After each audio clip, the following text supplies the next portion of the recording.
திமுகவுக்கு எதிராக அதிமுக 122 போராட்டங்கள் நடத்தியிருப்பதாக அக்கட்சியின் பொதுச் செயலாளர் எடப்பாடி பழனிசாமி கூறியுள்ளார்.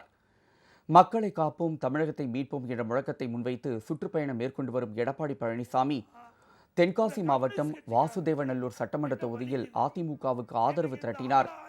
புளியங்குடி பிரதான சாலையில் திரண்டிருந்த மக்கள் மத்தியில் உரையாற்றிய அவர், அதிமுக ஆட்சியில் விவசாயிகள் பயன்பெறும் வகையில் எண்ணற்ற திட்டங்கள் செயல்படுத்தப்பட்டதாக கூறினார்.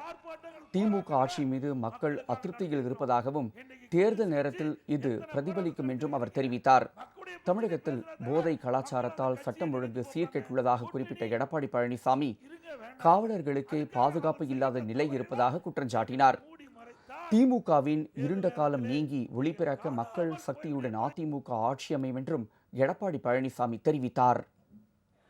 தென்னை மரத்தில் தேலு கொட்டினா பனை மரத்தில் நெறி கட்டணும்.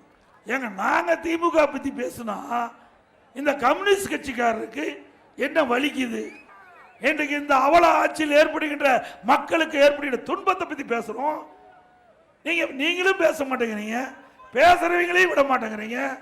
இதுவரைக்கும் 122 ஆர்ப்பாட்டங்கள் போராட்டங்களை மக்களுக்காக நடத்தி இருக்கிறோம். இன்றைக்கு கம்யூனிஸ்ட் கட்சி எத்தனை போராட்டத்தை நடத்தி இருக்கிறீங்க?